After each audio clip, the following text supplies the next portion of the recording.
There you are, sitting at your table, a room full of guests. You've generously prepared a feast for the local landowners that you're preparing to ask for their blood and boats.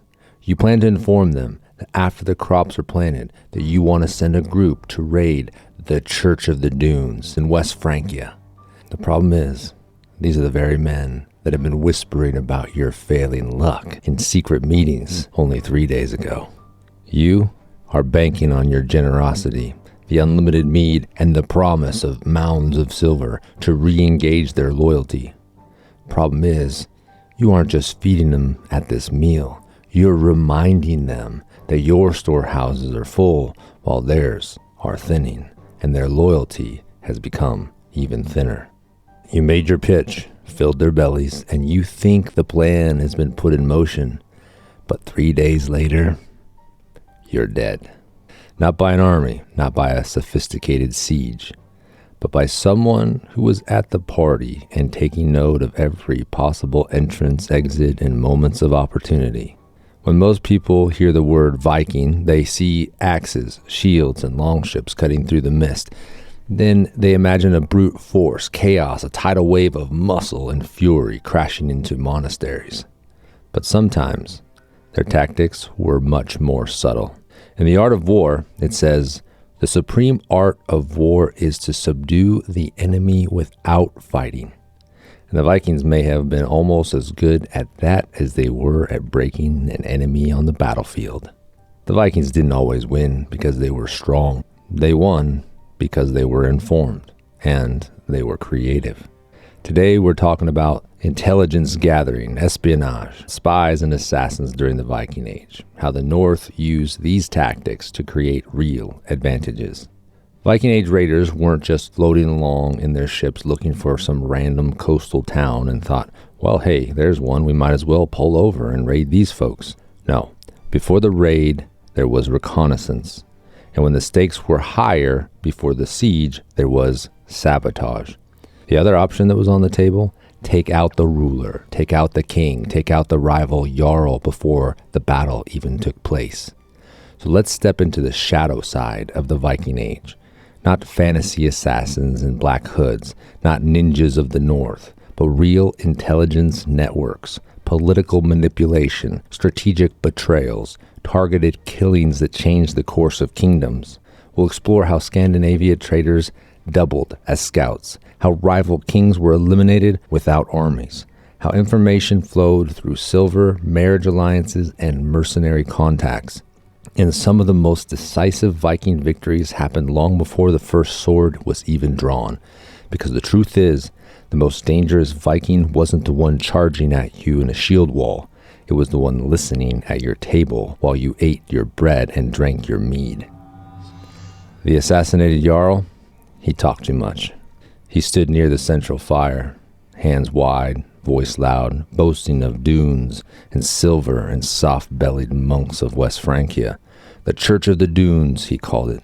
He described their golden vessels as if he'd already touched them. The assassin in their presence barely heard him, because the decision had already been made. The assassin sat along the outer bench, cup in hand, laying low, not drawing attention to himself. He appeared like he was listening, but he wasn't listening, he was looking. The Jarl continued to speak with greedy motives and little thought of the men he was sending on his wealth-building mission. The assassin, he was not weighing his words, he was measuring the room.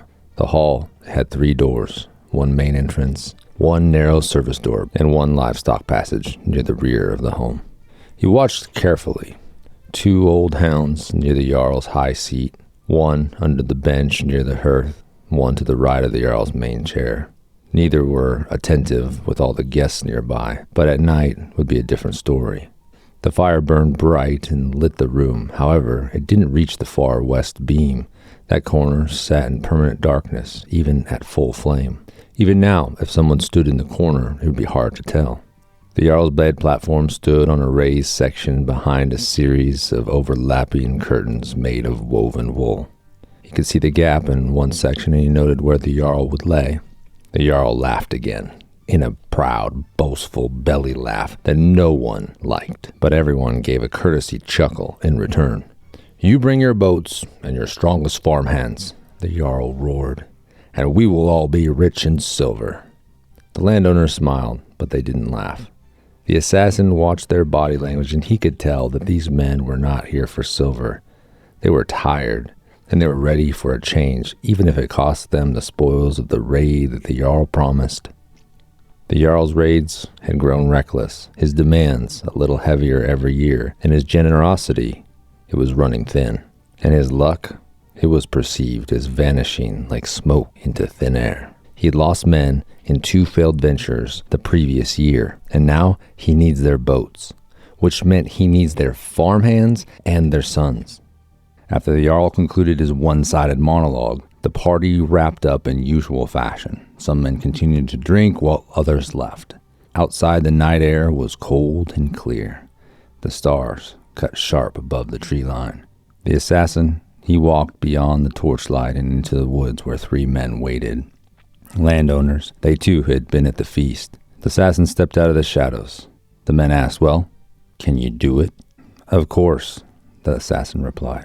"I'll go in 3 days, during the dark of the moon, but I'll need one of you to encourage a little extra drinking that night. You will keep him drinking," the assassin continued. "When he stumbles to bed, you walk out and you raise your torch twice.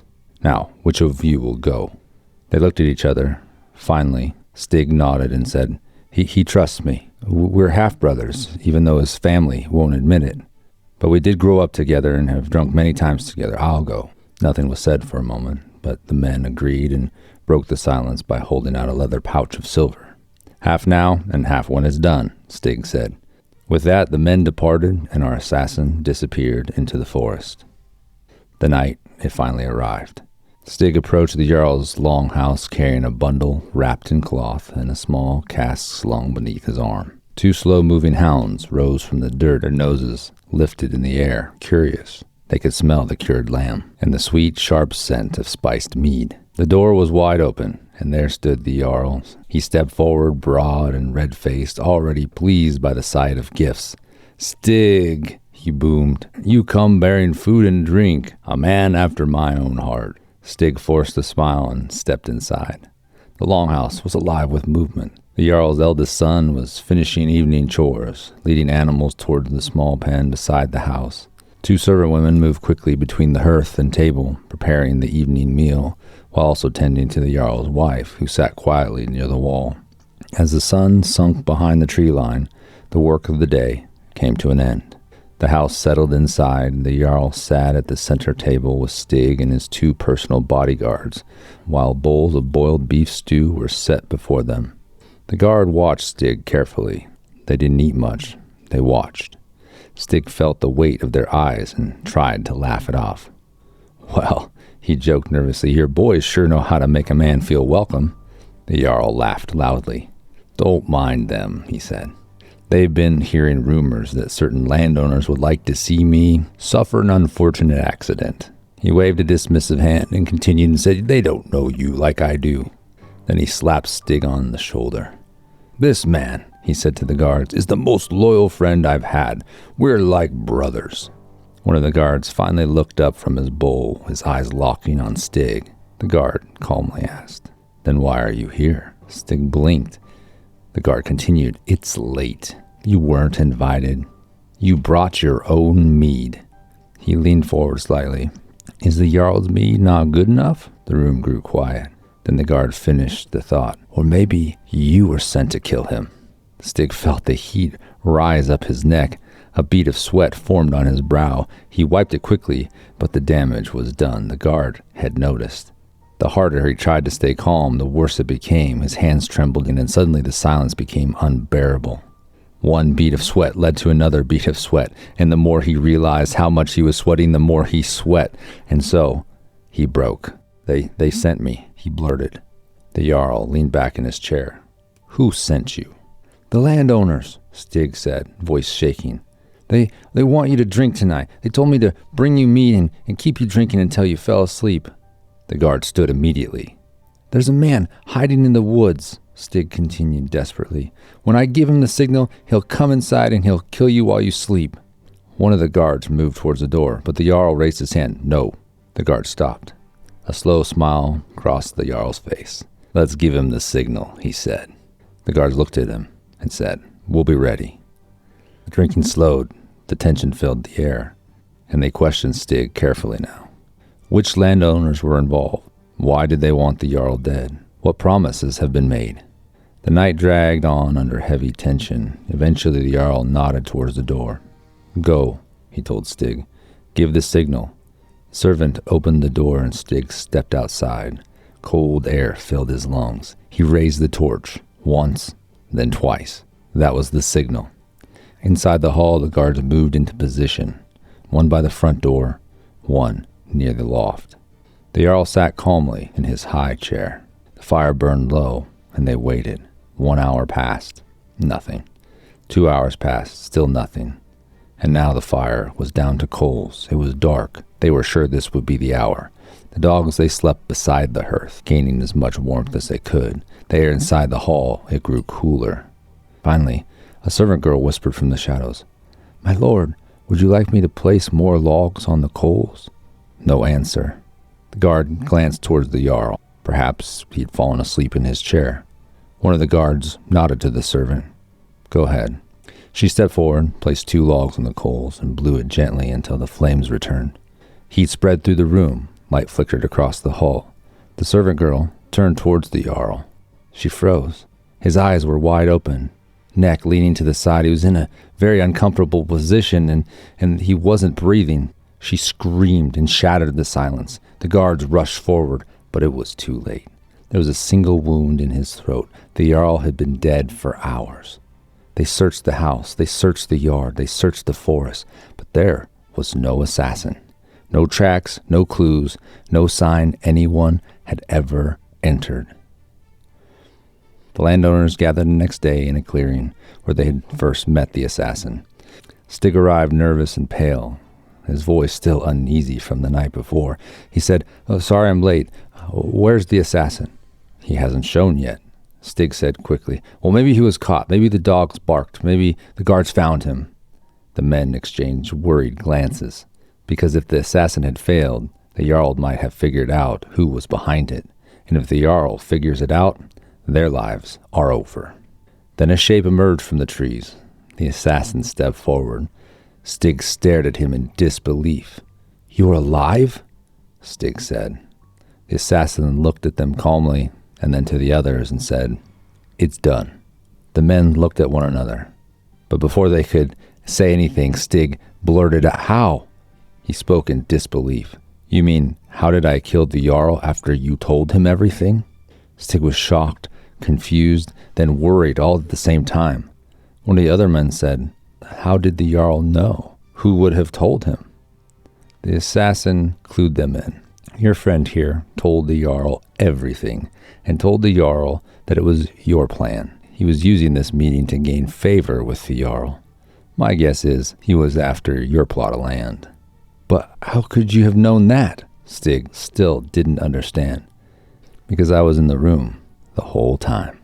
You see, you told them I would sneak in after you left, and that's what they were waiting for. But I was in the shadows, and I heard your whole conversation. Killing the Jarl was easy. Listening to you babble, that was the hardest part." The landowners turned towards Stig in shock. Stig took one step back and said, "You can't believe this hired killer. He's probably lying about the Jarl's death." One of the men asked, "How did you get inside?" The assassin shrugged slightly. "When the house was doing chores, I slipped in through the animal pen in the rear door. I moved into the shadows. I noticed at the feast the other night that there was an area of the hall where the firelight never reached, and no one ever seemed to look." He looked directly at Stig. "But when the fire burned low, and the guards placed themselves to stop me from sneaking in, I stepped forward, tapped the hilt of his knife, and continued. I covered the Jarl's mouth, put my blade into his neck, and that was it. Then it was only a matter of timing to leave the way I came." Stig stumbled over his words. He looked at his friends. I only, the payment," the assassin interrupted. Stig fumbled for the pouch at his belt, and he handed it over. The assassin weighed the silver in his hand, and then in one smooth motion he drew his knife and cut Stig's throat clean. Stig collapsed to his knees, then fell face first into the dirt. The assassin wiped the blade on Stig's cloak. He looked at the remaining landowners. You got what you wanted. Then he turned towards the trees. And with that, the assassin disappeared back into the forest. Sounds like something you could read in a saga. But the real question is, did things like this actually happen during the Viking Age? Because if you think the Vikings only fought with spears, swords, and shields, then let's talk through what it looked like when a jarl fell out of favor or people became tired of the current leadership structure.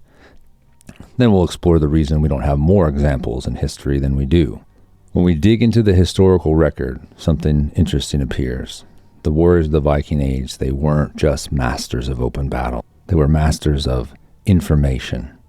And in a world where politics were unstable, loyalties were fluid, and power could change hands overnight, information was something far more valuable than a sword. And realize this, a Viking warband didn't sail blindly across the sea hoping to stumble upon treasure. They knew where the treasure was. Before a longship ever touched a foreign shore, someone had usually been there already. Traders had visited the markets, mercenaries had served foreign kings. Scandinavian settlers had lived among the locals, and all of them carried something home that was more valuable than silver. They carried knowledge. Knowledge of rivers, knowledge of defenses, knowledge of which monasteries were rich and which ones were poorly guarded. That's one reason the raid on the monastery in Lindisfarne in 793 shocked the Christian world so badly. The Vikings didn't randomly crash into the English coast. They struck one of the richest religious centers in Northumbria, a place filled with gold, lots of gold, and had no military protection. That kind of target selection doesn't happen by accident. It happens when someone is paying attention. Intelligence gathering was only part of the story, because the Viking Age was also filled with political killings, not dramatic battlefield deaths, quiet ones. Jarls betrayed by their own men, kings murdered by rivals. Leaders were eliminated because they had run out of favor with the people or a neighboring clan. One of the cleanest examples from Norway near the end of the 10th century was a powerful ruler named Håkon Sigurdsson. He ruled Norway for years, and he wasn't considered a very nice man. His rule became very harsh, taxes were heavy, and his allies, they didn't like him either. As power in the region began to shift and a new leader was rising to power, a new king, Håkonsson's own slave helped the transition of power move forward by killing him. Viking politics weren't built on stable governments or long-standing institutions. They were built on reputation, success, and loyalty. And loyalty could disappear very quickly. If a ruler stopped bringing victory, stopped bringing silver, stopped protecting his followers, people began to look for something else. Sometimes that meant rebellion, sometimes it meant betrayal, and sometimes it meant a knife in the dark. Even outside Scandinavia, we see this shadowy side of power. During the struggle for control of England in the early 11th century, the Anglo-Saxon king Edmund Ironside, he fought a brutal war against Canute from Denmark. Two kings fought multiple battles, but Edmund's story didn't end with a heroic stand on the battlefield. It ended with a knife in the back following an unfruitful negotiation between Edward and Canute.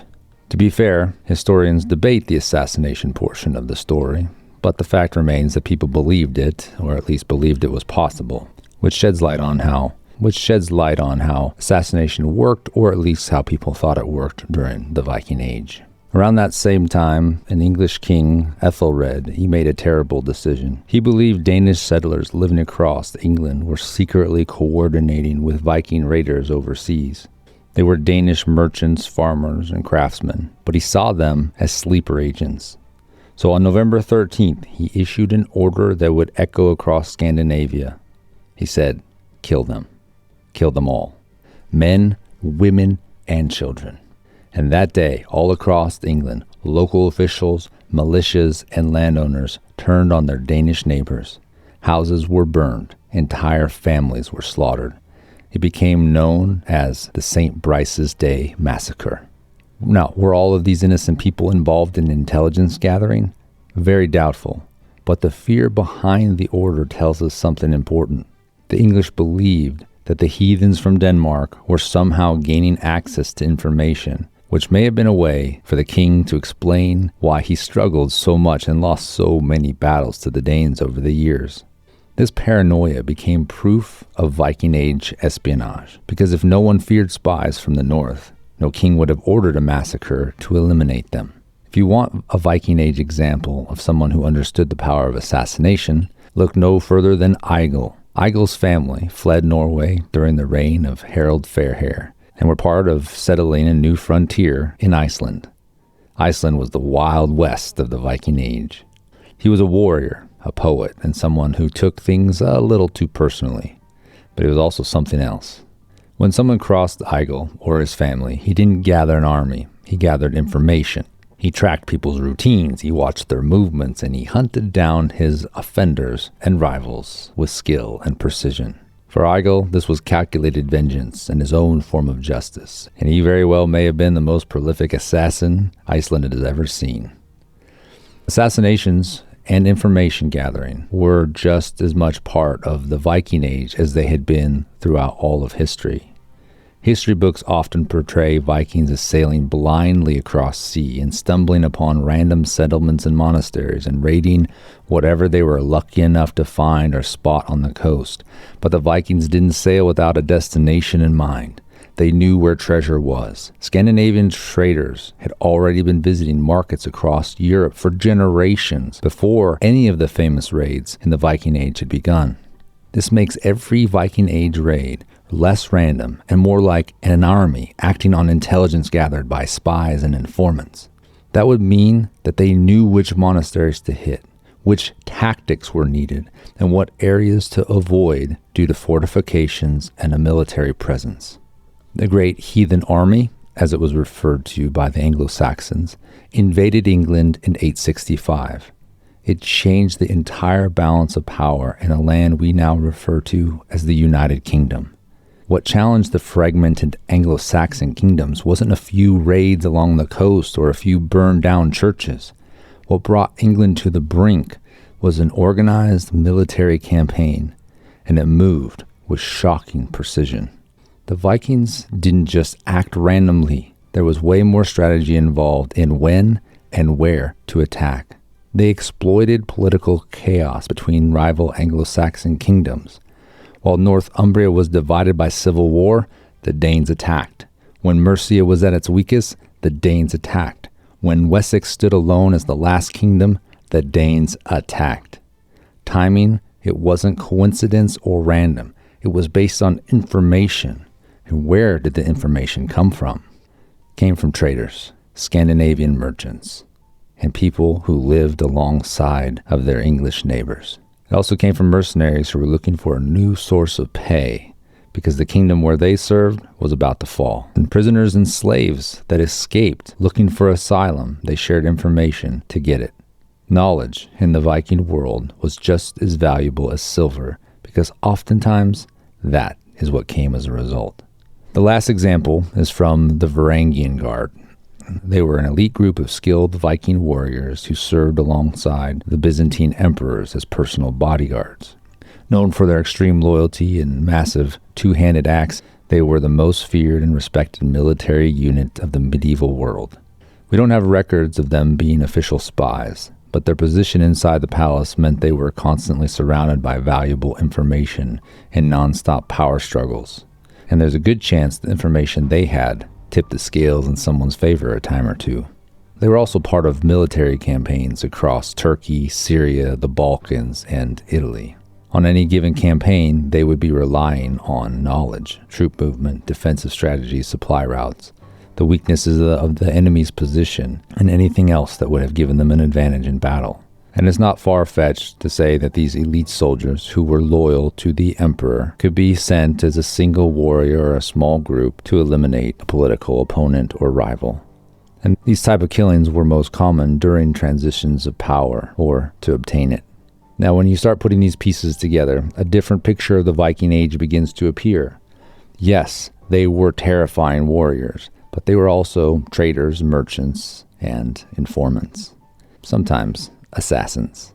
All this meant was that the Viking Age was more than random violence. It was strategic on many levels. Now let's set the record straight. These are not assassin guilds, not Viking ninjas. They did not have centralized spy agencies. What they did have were fluid loyalties, traders moving across half of the known world, and a propensity for sharing intelligence with their homeland. Information came from those who traveled, and the North traveled more than most. And here's a theory worth considering. The Viking Age is full of battles, raids, and heroic deaths, but strangely quiet when it comes to assassinations. Why? Well, my theory is simple. The people who carried out assassinations didn't want to be known. Killing a rival in battle could make you famous. Killing him quietly in the night was something you hoped no one could prove. Assassins survive by staying invisible. History survives by naming names, which is the opposite of what an assassin is looking for. The second part of the theory is this. We only know the stories of a tiny fraction of the people who lived in the Viking Age.